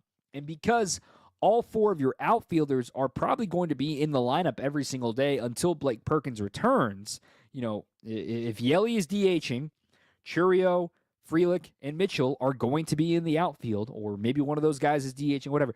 They're all in the lineup, so you don't have an extra outfielder on the bench, which could be the route for Mark Canha to make this team. Again, he's a non-roster invitee. He's not going to play a ton of outfield, in Pat Murphy's own words earlier today, but an ability to play first base, ability to be behind the plate, and then that also leaves Tyler Black. So let's go over this of what's one bench alignment that we could see. Eric Haas, Vinny Capra, Mark Canha, Caleb Durbin. Now that's including Tyler Black as the designated hitter. That actually has Tyler Black down in AAA. Or let's say Black makes the team, and instead Durbin is the one in AAA. You could do that as well, but you still keep Vinny Capra on that bench because he's your new utility man. And Andrew Monasterio, who can still be optioned. Mana has all three of his option years remaining. He never got optioned last season. I think that's shocking. He got a full year of service time last year because they always needed some sort of depth, some sort of in case of emergency infielder. And they can option Mona to AAA. They can keep Capra without his options in the big leagues. And then when the time comes, if they want to make a change, it would have to be putting Capra through the waiver wire, given he is out of options. That is certainly an option for the Brewers to figure out for how they want to shake out this bench. Because if Tyler Black proves he can be a viable backup first baseman, being a left-handed bat, things get complicated. And quite frankly, Mark Canha's timing could work out very well for him.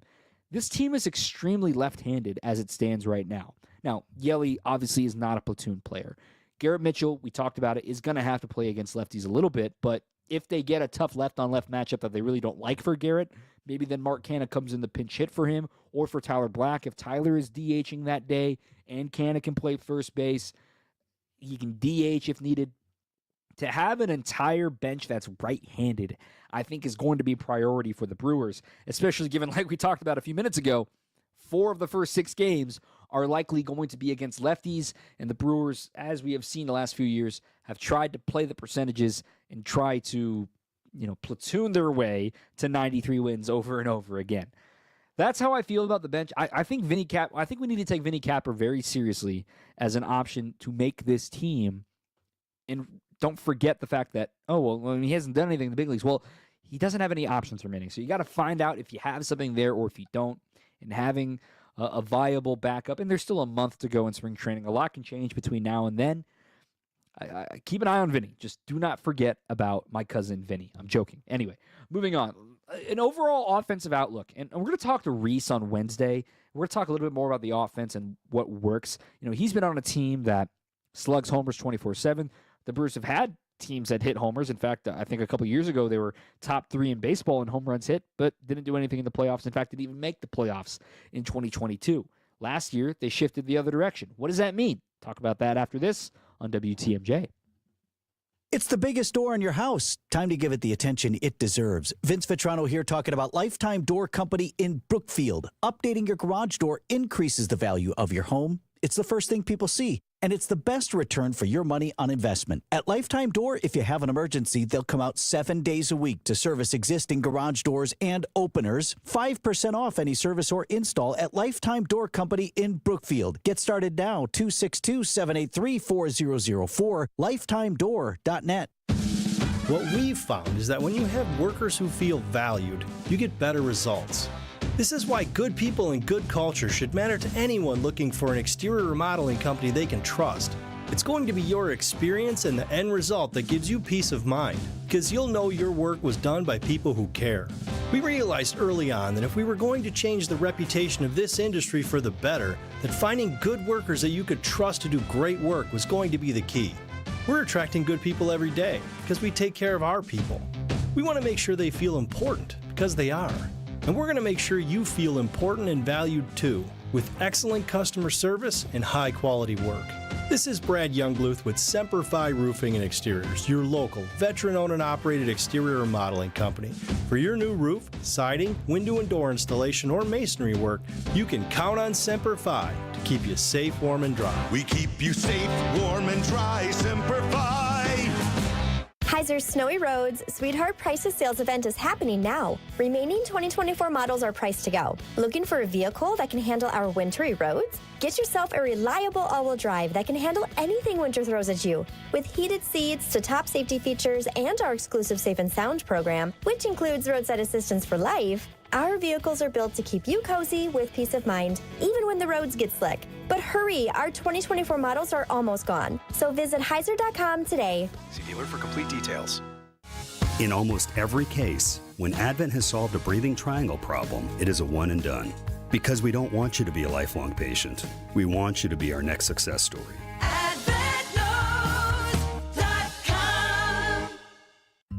Are you on track to achieve your retirement plans? Hi, I'm Jeff Kowal of Kowal Investment Group. We've recently joined Creative Planning, a national registered investment advisor. This move to Creative expands our ability to provide comprehensive wealth management, investment advisory, and retirement planning services. Now is the time to put your lifetime of hard work into action. For over 37 years, we've helped clients toward making their retirement dreams become a reality, and we'd like to help you too. And the best part, your plan will be completely tailored to you. Our in-house team of specialists will take the time to learn about you and your family, review your current situation, and find out what your goals are. Then we'll design a plan to help you get there. To get started, request your free meeting today with one of our fiduciary advisors by visiting creativeplanning.com. Whether you have met with us in the past or this will be your first meeting with us, we're excited to introduce Kowal Investment Group to you as Creative Planning. Visit creativeplanning.com today. It's Brewers Weekly on WTMJ. Let's talk a little projections, shall we? We've done that plenty on the program over the offseason while we're waiting for games to return. And, well, games have returned. And what have we learned about projecting the Brewers into 2025? I'm Dom Cotroneo. We're going for another 10 minutes or so here on WTMJ Talking Brewers. If you thought the Brewers ran a lot last season, hold my beer. They're going to run even more this season. A year ago, the Brewers were second in baseball with 217 stolen bases. The difference, though, is they were only 6 back of the Washington Nationals in total stolen bases. Okay, so the Nationals were a team that didn't win more than 81 games. They're kind of rebuilding for the future. They're right on it. They had nothing to lose when it came to stealing bases. Well, the Brewers had 31 fewer caught stealings. The Brewers had a much more successful clip than the Nats. In fact, among the 3 teams that stole at least 200 bases, the Brewers were the most successful. And the Reds, being at 207, is heavily skewed by Elly De La Cruz having 67 a year ago, leading the major leagues in stolen bases, while also leading the major league in strikeouts with 218. But Elly had 67, and there were only 2 other guys over 20, and that was Spencer Steer and Jake Fraley. Whereas the Brewers, it was a different story a year ago at 217 stolen bases. Obviously, Turang led the way with 50, but then you had Perkins with 23, Chourio with 22, Adames with 21, Yelich with 21, even in only half of a season. Frelick even had 18 in there. And so they had 9 different players with double-digit steals, and Mitchell had 11 even in only 69 games last season. So there's still room for them to steal even more bags. Now, you can take away maybe 6 steals or so for Perkins since he's not going to be available for the first month of the season. Okay, Chourio, confidence, maybe he can steal 25 again. If you give a full year for Yelich, that can get close to 30. You give a full year for Frelick, that can get to 25, hopefully. You give a full year for Durbin and Dunn. Those guys aren't afraid to run. A full year for Mitchell, who's not afraid to run. They could steal as many, if not more, bases. Tyler Black, haven't even mentioned him. He can steal a bag. See what I'm saying here? Their success is not going to be relying on the home run. And I know that annoyed some pockets of the fan base last season that they didn't hit that many home runs. Now, they didn't hit that many home runs comparatively to years past. Home runs are still extremely important. I'm not trying to downplay home runs. But if you're not going to hit home runs, like we don't project the Brewers to hit a ton of, you got to replace it with something else. And the Brewers are going to replace it with stolen bases. If the Brewers were stealing 140 steals like the rest of the league, then there'd be a cause for concern. But if you're going to be right around 160 to 180 home runs, right around that league average mark for homers, but you're exemplary in on-base percentage and exemplary in stolen bases and making it chaos for the opposing team. I mean, the Brewers were 4th in all of baseball in on-base percentage last year. It went Diamondbacks, Dodgers, Yankees, Brewers. And how quickly we forget that the Brewers were one of the top run differential teams in Major League Baseball last season. And they're returning most of the club. I just don't understand how the prognosticators see this roster and think it's going to be even worse. Now, I'm not ignoring Willie. 30 home runs is a lot of home runs. They're still finding creative ways to fill in that production. And they're going to do it with doubles and stolen bases. And it's not as sexy as hitting home runs. I understand that.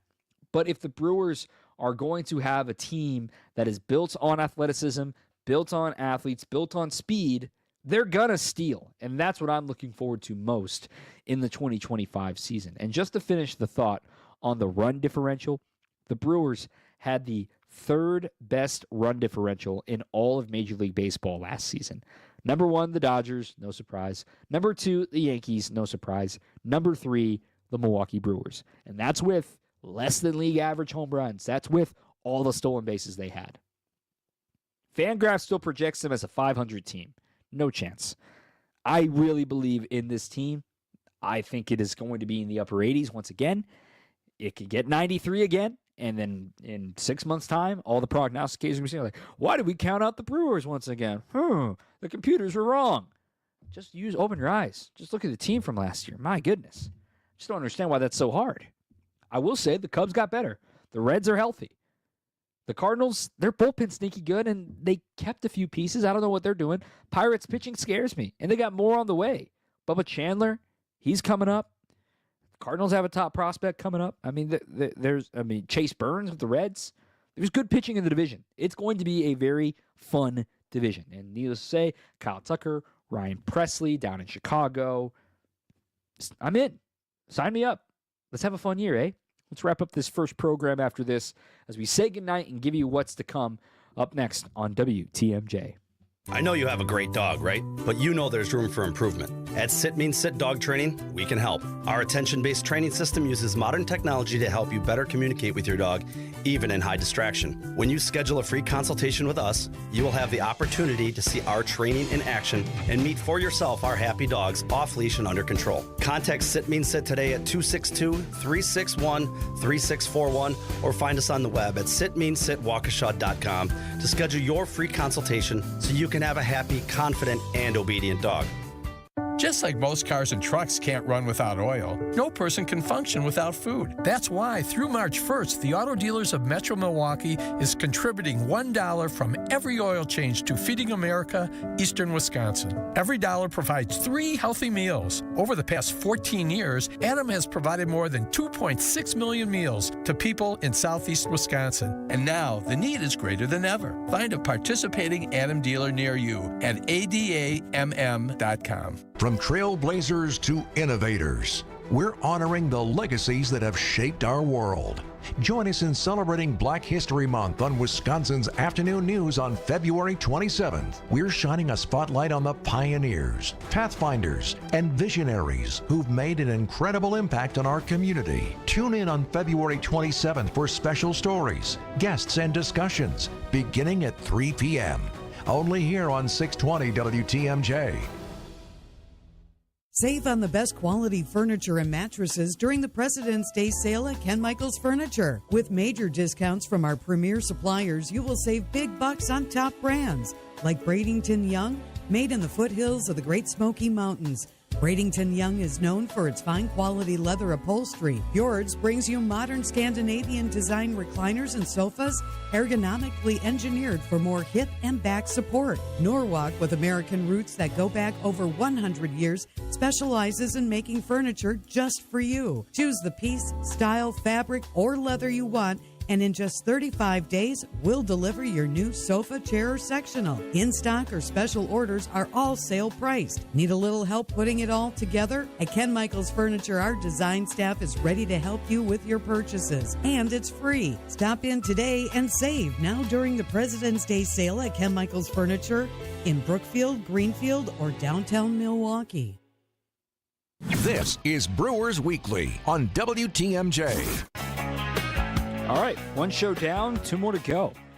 I'll be making appearances throughout the week and throughout all of spring training, really, on our variety of programming on WTMJ. I know I'll be on Spanning the State tomorrow and Midday News tomorrow.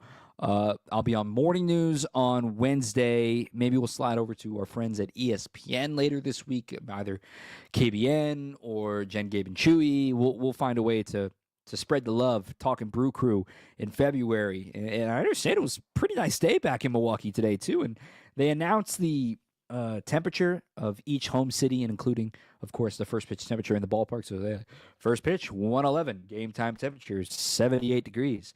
Game time temperature in Milwaukee, 51 degrees. Game time temperature in Seattle, 47 degrees. I'm like, hey, 1-0 against Seattle. Like, I mean, hey, what a day. So shout out to everybody back in Milwaukee. I hope to see you all down here at American Family Fields of Phoenix. It's a great ballpark, man. The whole Cactus League. I've said this before, say it again. It's so much better than the Grapefruit League because every ballpark is accessible within an hour of each other. And obviously not the same in the big expanse of Florida.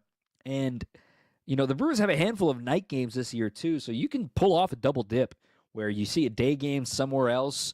Maybe you want to go see Scottsdale Stadium or Salt River Fields, and then the Brewers play a night game somewhere. You go catch the night game and really enjoy yourself. So if you haven't made plans, come on down here one day. I think you'll really enjoy yourself. And for the kiddos, you're right up close and personal on the backfields with the big leaguers. And I explained it today on Wisconsin's Morning News. Like, you can watch Jacob Mizorowski pitch to Garrett Mitchell for free behind a chain link fence, you know, like you're watching a Little League game. That access is the best part about spring training. As for the rest of the week, I mentioned it earlier in the program, we're going to have, scheduled to have, Reese Hoskins and Aaron Ashby join us for more of an extended conversation for Wednesday. Scheduled to have Matt Arnold join us for Friday, and also have a shorter interview with Christian Yelich, too. I know he's sick of repeating himself at this point in camp, and plenty more analysis and plenty more of you. So thank you to everybody who listened here tonight. Big thank you to our producer, Nate Rilling, helping us out, working from 2,000 miles away from me. I'm Dom Cotroneo. Keep on swinging.